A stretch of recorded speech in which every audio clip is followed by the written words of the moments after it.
नमस्कार, आवाज समाचार में आप सभी का स्वागत है। मैं हूं सीमा। खबरों की शुरुआत करते हैं और सबसे पहले नजर डाल लेते हैं हेडलाइंस पर। रूसी राष्ट्रपति व्लादिमीर पुतिन जल्द ही भारत की यात्रा करेंगे, तैयारी जारी। दिल्ली सरकार मनाएगी हिंदू नववर्ष, 2 हफ्ते तक चलेगा भव्य उत्सव। 4 धाम यात्रा में वीडियो रील बनाने वालों की एंट्री पर लगेगी रोक। सैन्य क्षमता बढ़ाने के लिए रक्षा मंत्रालय ने 6,900 करोड़ रुपए की डील पर किए हस्ताक्षर। और केंद्र सरकार ने शुरू की सहकारी टैक्सी सर्विस, ड्राइवरों को मिलेगा अधिक लाभ। और अब खबरें विस्तार से। रूसी राष्ट्रपति व्लादिमीर पुतिन जल्द ही भारत की यात्रा करेंगे। रूसी विदेश मंत्री सर्गेई लावरोव ने इसकी पुष्टि की है। उन्होंने बताया है कि पुतिन प्रधानमंत्री नरेंद्र मोदी के निमंत्रण पर भारत का दौरा करेंगे। लावरोव ने कहा है कि भारत वर्तमान में रूसी राष्ट्रपति की यात्रा की व्यवस्था कर रहा है। पुतिन की यात्रा की तारीख का अभी खुलासा नहीं किया गया है। रूसी राष्ट्रपति की भारत यात्रा की तैयारी जारी है।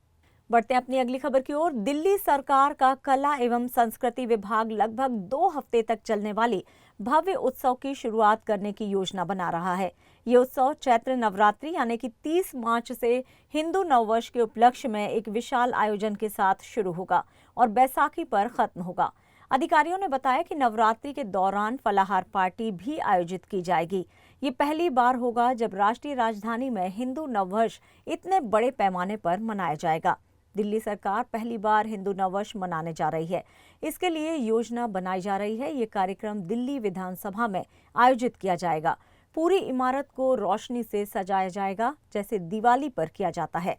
गायक कैलाश खेर और उनका बैंड इस कार्यक्रम में प्रस्तुति देंगे और मुख्यमंत्री रेखा गुप्ता, विधानसभा अध्यक्ष विजेंद्र गुप्ता, दिल्ली के मंत्री और वरिष्ठ बीजेपी नेता इसमें सभी शामिल होंगे।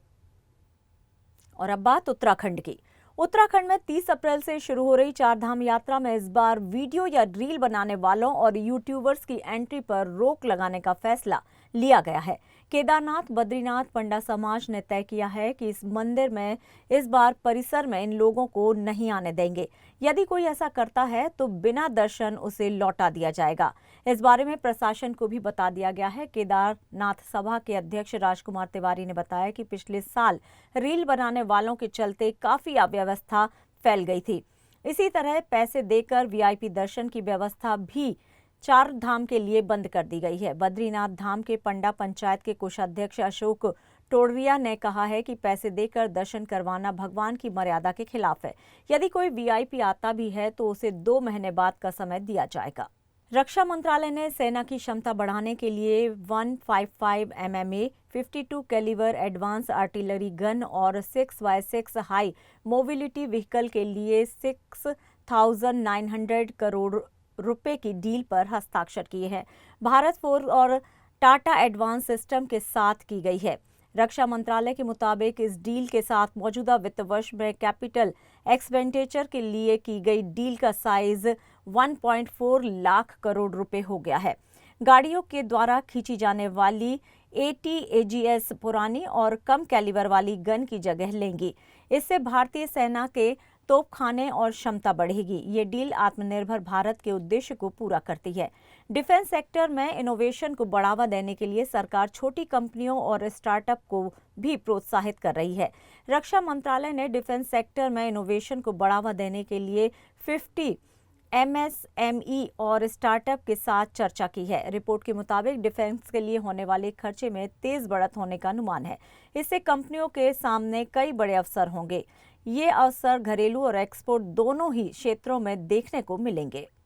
बढ़ते हैं अपनी अगली खबर की ओर। केंद्र सरकार ने गुरुवार को नई कोऑपरेटिव टैक्सी सर्विस सहकारी टैक्सी शुरू करने का ऐलान किया है। इसका उद्देश्य बाइक, कैब और ऑटो सर्विस उपलब्ध कराना है। इस कोऑपरेटिव टैक्सी सर्विस के लॉन्च से ऑनलाइन टैक्सी बाजार में मौजूद कंपनी जैसे ओला, उबर और रैपिडो को चुनौती मिलेगी।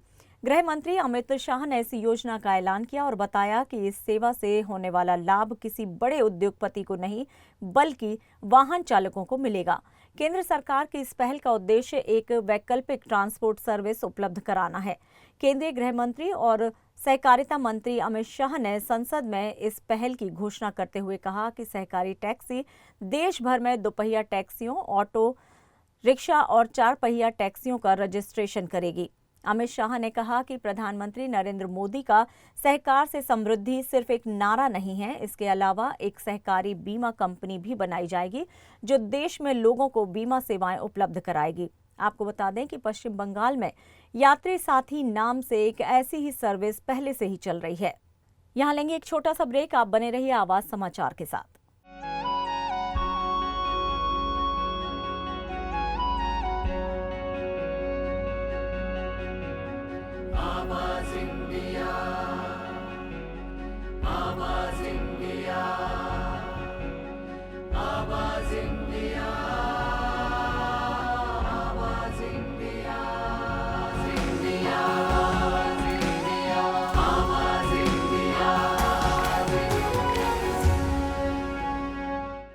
ब्रेक के बाद एक बार फिर से आप सभी का स्वागत है। बढ़ते हैं अपनी अगली खबर की ओर। महाराष्ट्र के धुले तालुका से एक बड़ी खबर सामने आ रही है। मिल रही खबर के मुताबिक धुले तालुका के फागने शिवार में भेड़ियों के एक झुंड ने 27 मार्च की सुबह सुबह बकरियों के एक शिविर पर हमला कर दिया। इस हमले में तकरीबन 16 बकरियों की मौत हो जाने की खबर सामने आई है। इस मामले में धुले तालुका वन विभाग ने घटनास्थल का निरीक्षण कर पंचनामा तैयार कर लिया है। इस मौके पर गांव के निर्वाचित सरपंच के प्रतिनिधि नागराज आवा पाटिल और गांव के ग्रामीण भी मौजूद रहे। जो जानकारी इस घटना को लेकर मिल रही है उसके अनुसार रोहिदास रूपा मोरे फागने गांव के ग्रुप नंबर 249 ए के दिलीप जाधव के फार्म में बकरियां पालते हैं। वो खेतों में काम करके अपने परिवार का पालन पोषण करते हैं। उन्होंने अपने फार्म हाउस के पास एक जगह बकरियों को बांध रखा था, लेकिन भोर होते होते भेड़ियों के एक झुंड ने अचानक हमला कर दिया। इनमें से 16 बकरियां और हिरण की मौत हो गई है। रोहिदास मोरे को इस घटना से भारी नुकसान पहुंचा है। फागने गांव में भेड़ियों के हमलों की संख्या दिनों दिन बढ़ती जा रही है। पिछले कुछ महीनों में भेड़ियों की समस्या बढ़ गई है। इस घटना के बाद वन अधिकारी अपने तरीके से गहन जांच में जुट गए हैं। यूवीटी चीफ और महाराष्ट्र के पूर्व मुख्यमंत्री उद्धव ठाकरे ने बीजेपी पर मुंबई में एक प्रेस कॉन्फ्रेंस कर निशाना साधा। सौगाते मोदी कार्यक्रम पर निशाना साधते हुए उद्धव ने कहा कि जब मुस्लिम हमें वोट देते थे तो वो उसे जिहाद कहते थे। अब ईद के मौके पर बीजेपी ने सौगाते मोदी कार्यक्रम शुरू किया है। 32 लाख बीजेपी कार्यकर्ता 32 लाख मुसलमानों के घर जाएंगे। ये मोदी की ओर से कोई उपहार नहीं है, बेशर्मी है। ये सत्ता के लिए है। उद्धव ठाकरे ने ये भी कहा कि ये फर्जी हिंदुत्व है। मुझ पर हिंदुत्व छोड़ने का आरोप लगाने से पहले अपने झंडे से हरा रंग हटा दीजिए। अब हिंदुओं के मंगलसूत्र की रक्षा कौन करेगा?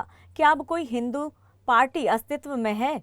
उद्धव ठाकरे ने ये भी कहा कि भाजपा को एक बार ये घोषणा कर देनी चाहिए कि उनसे हिंदुत्व को त्याग दिया है। आता आणखी एक गोष्ट मला बरं वाटलं जरा की ज्या वेळेला शिवसेनेला म्हणजे शिवसेना एकच आहे, एसएनसी ही शिवसेना मी मानतच नाहीये। एसएनसी हा एक गट आहे, त्याच्यामुळे त्या एसएनसी गटाबद्दल किंवा गद्दार सेनेबद्दल मी काही बोलत नाही। शिवसेनेला जेव्हा मुस्लिम समाजाने मोठ्या प्रमाणात मतदान केलं आणि मुस्लिम समाज हा शिवसेनेवरती विश्वास ठेवून आमच्यासोबत आल्यानंतर यांचे डोळे पांढरे झाले होते आणि त्यांनी लगेच एक आवई उठवली की उद्धव ठाकरेंनी हिंदुत्व सोडलं। मुस्लिम लोकांनी शिवसेनेला मत दिलं, उद्धव ठाकरे मत दिलं, तर आज सत्ता जिहाद आहे। आता मला एका गोष्टीचं समाधान आहे की इथे जे बोगस फिरत होते, जे बुरसटलेले हिंदुत्ववादी आहेत, ज्यांना मी बोगस हिंदुत्ववादी म्हणतोय, त्यांना बरोबर पाचर बसलेली आहे।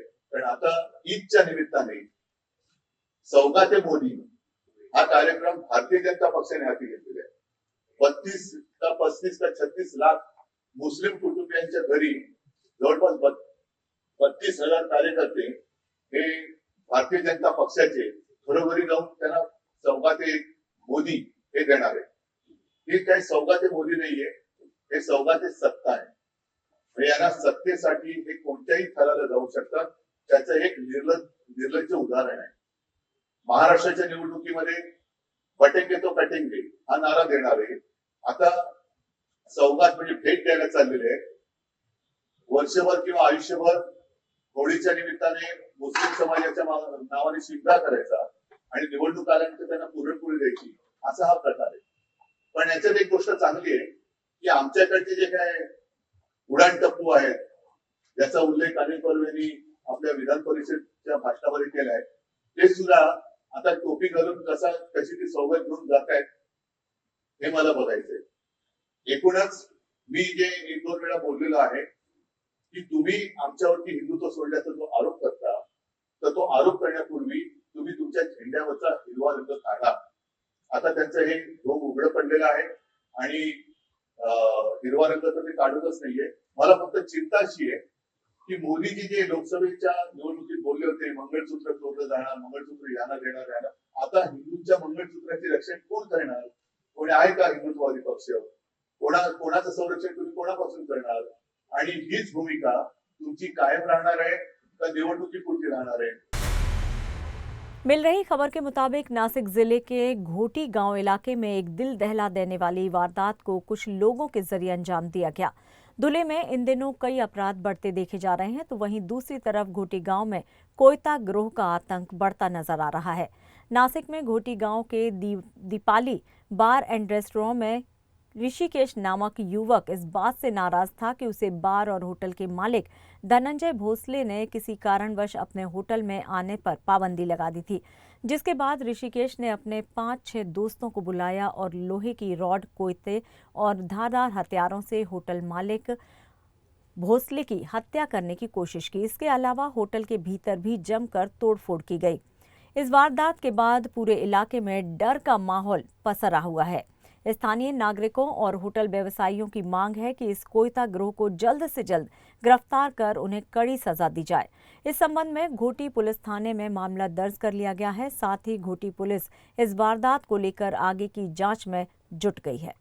यहाँ लेंगे एक छोटा सा ब्रेक। आप बने रहिए आवाज इंडिया के साथ।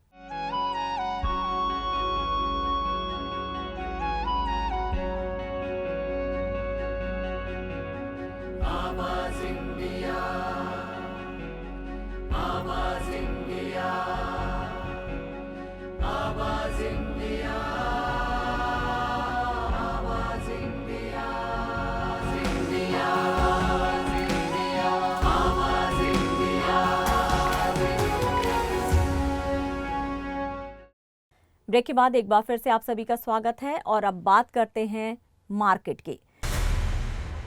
मार्च सीरीज की एक्सपायरी पर बाजार में जोश देखने को मिला। लगातार 5 सीरीज की गिरावट के बाद बाजार हरे निशान में बंद होने में कामयाब रहा है।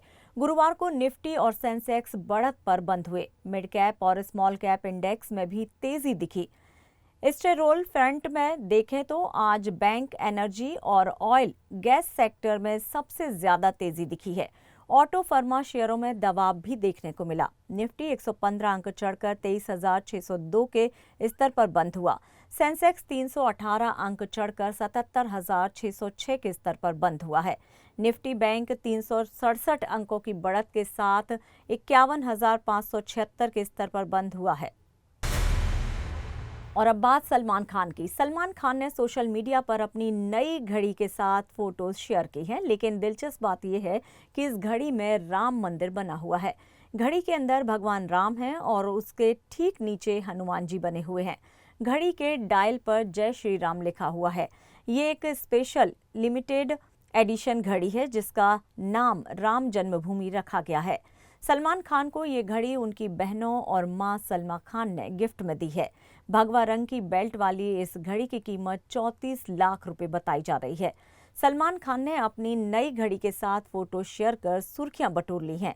ये घड़ी पूरी तरह से हिंदू धर्म को दर्शाती है। बॉलीवुड गायक सोनू निगम ने दिल्ली टेक्नोलॉजी यूनिवर्सिटी में अपने लाइव कॉन्सर्ट में कथित पत्थरबाजी की घटना को लेकर स्पष्ट किया है कि पत्थरों या बोतलों से ऐसा कोई हमला नहीं हुआ। सोनू ने इंस्टाग्राम पर कॉन्सर्ट की तस्वीरें साझा करते हुए खुलासा किया कि भीड़ में से किसी ने उनके ऊपर केवल एक वेब फेंका था। सोनू ने बताया कि मंच पर किसी ने एक वेब फेंकी थी जो शुभांकर की छाती पर लगी और तभी मुझे इस बारे में बताया गया। मैंने शो रोक दिया और कॉलेज के छात्रों से अनुरोध किया और उन्हें याद दिलाया कि अगर ऐसा कुछ दोबारा हुआ तो शो को अचानक से रोकना पड़ेगा। सोनू का ये पोस्ट कई रिपोर्टों के बाद आया है जिसमें बताया गया था कि DTU में उनके कॉन्सर्ट में अव्यवस्था फैल गई थी। कई रिपोर्टों में बताया गया था कि सोनू निगम को दर्शकों के अभद्र व्यवहार के कारण बीच में ही अपना कार्यक्रम रोकना पड़ा था, लेकिन सोनू निगम ने अपने पोस्ट में इन सभी खबरों का खंडन किया है। तुर्की अभिनेता कैविट सेटन गनर की इन दिनों एक तस्वीर वायरल हो रही है जो भारतीय क्रिकेटर विराट कोहली से काफी मिलती जुलती है। लोग मजाक में कह रहे हैं कि विराट अब क्रिकेट छोड़कर एक्टिंग में हाथ आजमा रहे हैं। एक यूजर ने लिखा, मजेदार बात यह है कि अनुष्का इसे फिर भी नहीं पहचान पाएगी क्योंकि रब ने बना दी जोड़ी में भी ऐसा ही हुआ था। दूसरे ने कहा, कोई मत कहना कि ये विराट नहीं कोई और है। वाह, क्या समानता है। बता दें कि कैविट सेटन गनर एक तुर्की अभिनेता हैं जो मशहूर सीरीज डेरिलिस एर्टुगरुल में नजर आएंगे। फिलहाल आवाज समाचार में इतना ही। आप देखते रहिए आवाज इंडिया। नमस्कार।